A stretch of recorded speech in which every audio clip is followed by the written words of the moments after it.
In front of me is Samsung Galaxy Note 20, and let me show you how to change wallpaper on the following device. So at first you have to open list of all apps, then find and select the settings.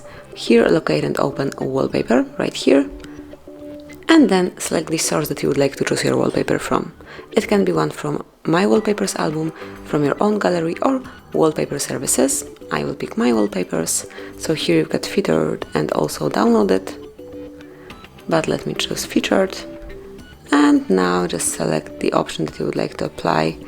It can be this one, and finally decide if you want it to cover your home screen only, just your lock screen, or both of them. I will pick both. Here you can take a look how it will look like, and finally click on Set on Lock and Home Screens. And that's it. As you can see, from now on this brand new wallpaper is covering both your home and lock screen. So that's it. Thank you for watching.